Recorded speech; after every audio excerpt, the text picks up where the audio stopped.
morning, and welcome to Talk of the Town on 99.7, 1450 WHTC and WHTC.com. We welcome you to Talk of the Town for this Friday, August 28th. I'm Gary Stevens.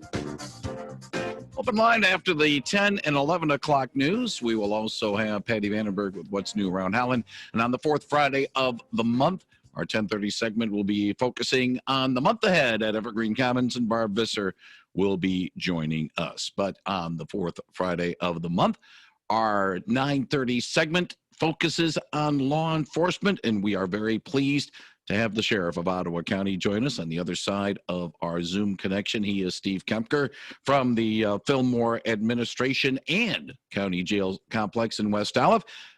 Steve, good morning and welcome back to Talk of the Town.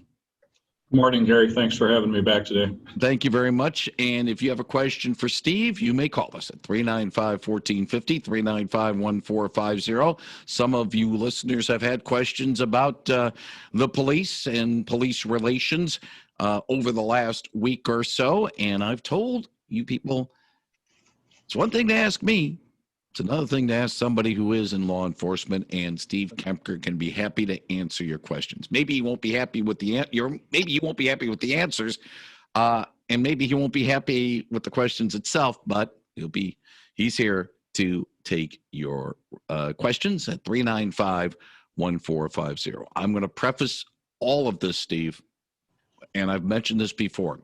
As the son of a Detroit police officer who served in the Detroit Police Unit for 26 years, including working during the 1967 riots, I do have a bias in this situation involving police relations. And sometimes it is very tough for me personally to try to put myself on the other side of this police relations question. That's why I hesitate to try to answer listeners' questions, Stephen. And again, that's my bias, and I'm going to be upfront on it as well. But that is why I say sometimes I'm not going to do your dirty work, listeners. If you want to have a question, talk to Steve. Since Sunday, have we started to see some of the things that your officers, your deputies and sergeants and lieutenants have seen on the street and the prowl cars? Is it similar to what we had in the days after Memorial Day? What happened in Minneapolis? Right now, Gary, it is. It's really been, as far as calls for service and that, we're up over 200 a day, sometimes pushing 250, depending on how the weather is. But again, with the situations of George Floyd, what happened in Kenosha, and then throw COVID into it, it's been an unusual year for law enforcement for 2020. I kind of joke with people that I'm looking for a refund for 2020 if anybody can accommodate that. But what's really great, Gary, is that over 25 years ago we started community policing, and we have stayed with that. The previous sheriff was committed to it. I am committed to it. And I know our other local law enforcement agencies in the area are also committed to it. And again, that transparency, working with the community, working with community groups to look for issues and solutions. And again, the governor and many government officials are calling for reform. When I looked at the governor's list that she had put out, I was proud of the fact that we do most of it already. And yes, there's always room for improvement, and we're going to make those improvements. We've already been through a lot of the cultural diversity training, ethics training with the integrity. We stress that heavily. We stress that very heavily when I hire new people. And the key, I think, also for law enforcement is hiring good people. We're a large agency, but yet we're an agency where we know each other. Our deputies police each other. And again, I think we run a really good ship here. To say that people are always happy with law enforcement, they're not. And I think coming from a law enforcement family, may have heard it. They love to see the fire truck show up, but they don't like to see the police car show up. But again, here in my office, I have a stack, a big thick folder of compliments of the sheriff's office. I received many emails from residents. And at first, you kind of look at them, and I had to take that stance of they're a person from the outside trying to look in. And it's our responsibility to respond back to them. Because what I found out is that, the public isn't really educated on all policies, procedures, and why we do things the way we do for safety reasons, for public safety reasons. So again, I've answered those, and just about all of them responded back, well, thank you, I just didn't know. And so I think that's important for us in law enforcement, as administrators, as our line staff, is that, we talk with the public. And I tell our staff too, I said, take the time when you're on a complaint, when you're done with that complaint, I call it take 5, take an extra 5 minutes just to chat with somebody, get to know them, get to know what's going on in their neighborhood so we can help and assist.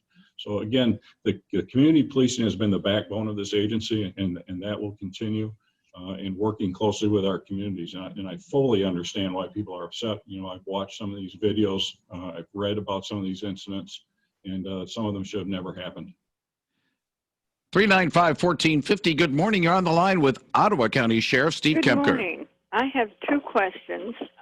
One concerns something local, and that would be in Allendale, where a certain group of people was painting Black Lives Matter on the sidewalks there. This is all in the controversy over the statue there. And another group came in and started washing it away. And the police stood by and did nothing. Do you think that possibly they should have addressed this other group and said, you can paint whatever you want somewhere else, but these people are already here and they're half finished with their projects, so move along. All right, hang on for a minute, because I know you had something else you wanted to bring up, and I'll let Steve answer that first part of your question. Well, Gary, first of all, that protest, we go to basically make sure that there's, that things stay civil. We don't take a side. Our goal is to keep it peaceful. There is, some antagonizing going back and forth. We're there to make sure that no criminal act takes place. It was public property. The township was aware. They did not use paint. They used chalk paint, and as this caller mentioned, that washed off. We did speak with both sides of the group to ask, that it stays civil, and it did. They left peacefully. Matter of fact, both sides of that group thanked the officers for just being present at that situation, and it was not a large group of officers that were there. And we do that with all of our, any little protests that we hear about. We reach out to the organizer and, say, hey, look, we hope that this stays peaceful. We're here to assist. We've actually helped some of these groups, where they, I think recently in Jenison, where they lined Baldwin Street. We made contact with them. We said, please, stay up on the sidewalk. Don't go near traffic. Some have asked, would you please help us cross the street at the intersection? And we've helped them with that. So we kind of, try to talk to the organizers. Some of the organizers have refused to talk to law enforcement. But again, we are very close contact with the township supervisor there, and yeah, I think, the statue in Allendale, township's more involved into that controversy than what we are. But I think that one there is probably going to continue for a while. And it's something that, I've been keeping an eye on too, as to, what's going to happen there with that. Okay, you had something else as well? Yeah, the other thing I had was, do you feel that it should be mandatory for all police departments to have body cameras? I'm told that on several different news broadcasts that the Kenosha, Wisconsin police had no body cameras, and so therefore we can't get a full picture of what happened there. Right. There's 2 sides of thought there. I think you'll see that, talking to legislators that I know in Lansing and also at the federal level, sometimes if they mandate something, then they have to help pay for that. So they're a little hesitant in doing mandates. We are currently here at the Ottawa County Sheriff's Office starting to actively work on the project. Matter of fact, we actually started this project in December, January, of looking at the the cost and logistics to the cameras. And most agencies that have them, the officers do appreciate the fact, because like the caller said, it does, show a different picture of, from a different angle or what exactly happened. It captures the voice. So I am supportive of that. The agencies around us here have mostly in-car cameras right now, and one agency moving to a body camera.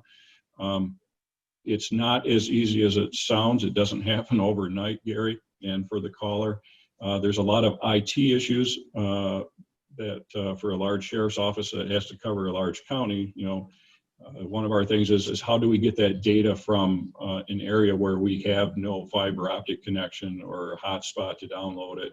The number of cars that we have out on the road today, how do we store this data? And the biggest issue, I'm fine with the cameras and the use of the cameras. The biggest issue is FOIA, where people do the Freedom of Information Act request. Each video is going to have to be gone through. Redactions have to be made for privacy reasons under FOIA. Certain information has to be redacted or blurred out. Images of like a victim's face and that. So it's very time consuming. So again, the initial cost for the Ottawa County Sheriff's Office, if we do full body camera and full in-car camera, because again, we have a large amount of deputies spread out over Ottawa County. A lot of our deputies are contract deputies through the townships. And I'm going to have to hire a couple staff to manage a camera project and the FOIA request for the courts, the prosecutors, the private attorneys. We're at right now a cost of approximately over $2 million. So again, the county knows my stance. We are working on the project. We are going to be looking and meeting with some vendors. But yes, some agencies, I'm going to be honest with you, reading in the law enforcement magazines, have gone away from the body cameras and other cameras because it just got so expensive for some of these smaller agencies. And the other thing they tack on now is everything's got an expiration date to it.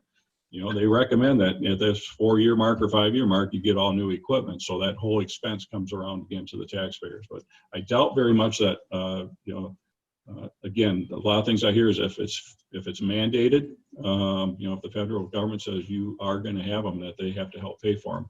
There are grants out there that are available that we are seeking. But again, we are actively working on it here at the Sheriff's Office, and I do support them. I appreciate the call. Thank you. I have to get to another call. 395-1450. Good morning. You're on the line with Ottawa County Sheriff Steve Kempker. Good morning, Steve. Just one concern there that I have, and I don't mean to be funny when I say this. When an officer tells you to do something, you do it. If he tells you to stop, whatever you have in your hand, you do it. I don't understand. I know that there's a lot of what I've seen on the news and so forth. It's all on video. I mean, we see what's going on also. If you don't like what's happening, you listen to them. Then you hire an attorney and sue the city, the county, the township, whatever the case may be. But in the meantime, listen to the officer. And again, if you don't like what he's doing, sue the department. That's my concern. Thanks, Steve. I appreciate the call. Steve? Yeah, thank you for the call. Yes, again, I think, most citizens, when we ask them to comply, do, but again, some do not comply. There's certain reasons that we ask people to comply. It's officer safety. It's safety for that individual that we're dealing with. And again, we deal with so many unknowns when we deal with people. And, we run our Citizens Police Academy here, and we run them through our simulator room, Gary.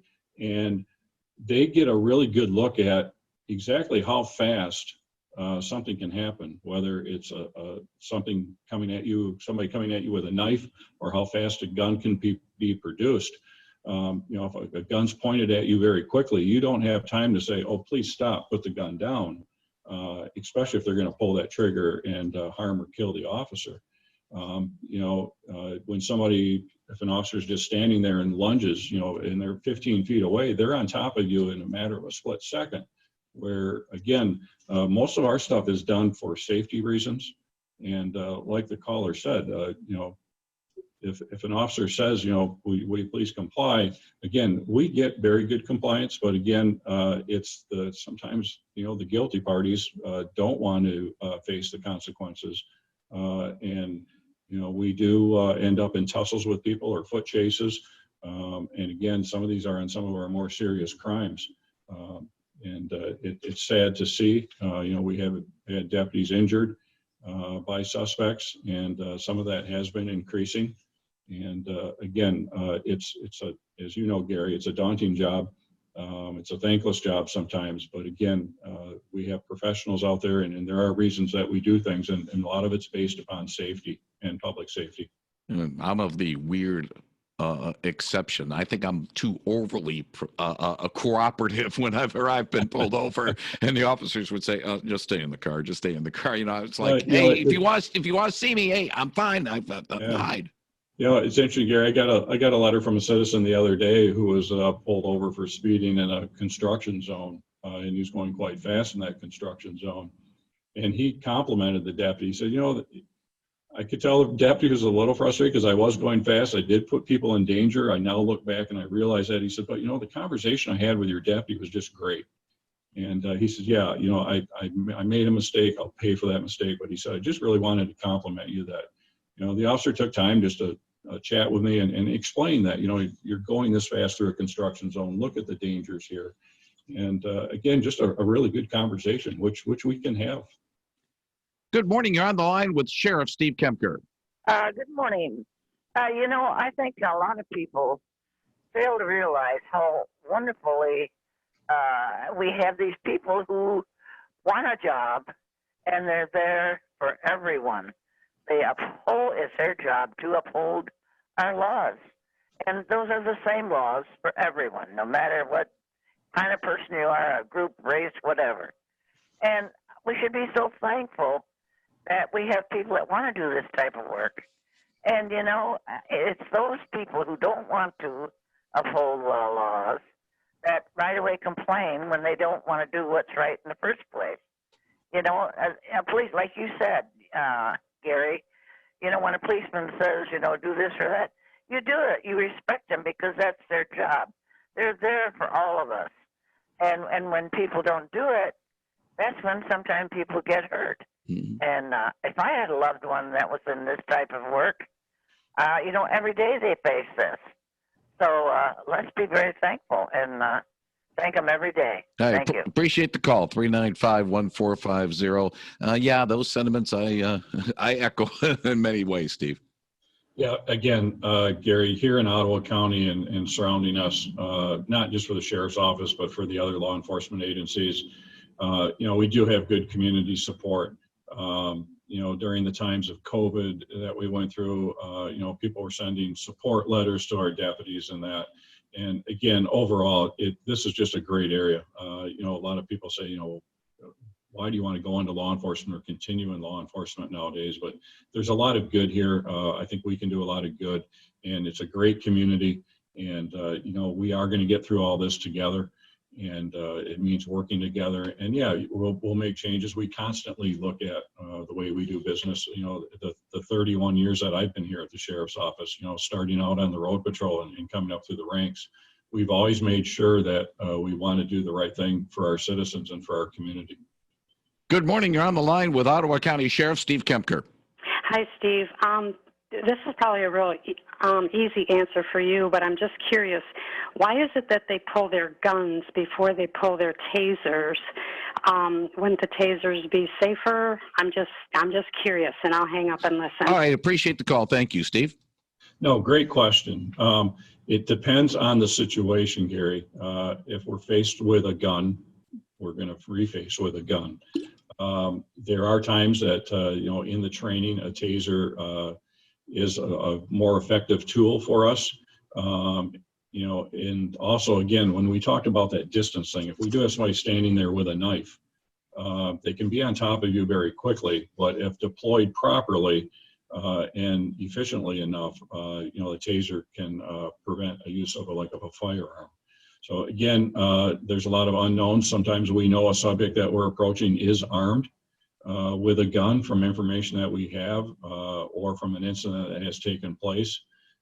So sometimes if it's a multi-officer situation, or depending on the situation, you may have an officer that already has the taser out, and a backup officer with a firearm, depending on what the situation is. And in the Kenosha situation, this was a domestic violence call, and we've talked about this before. This is the one of the calls, be it troopers, be it deputies, be it officers.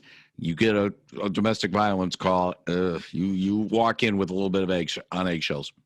You do, Gary. The domestic violence calls can be some of the worst calls for deputies and officers to run, because emotions are very high.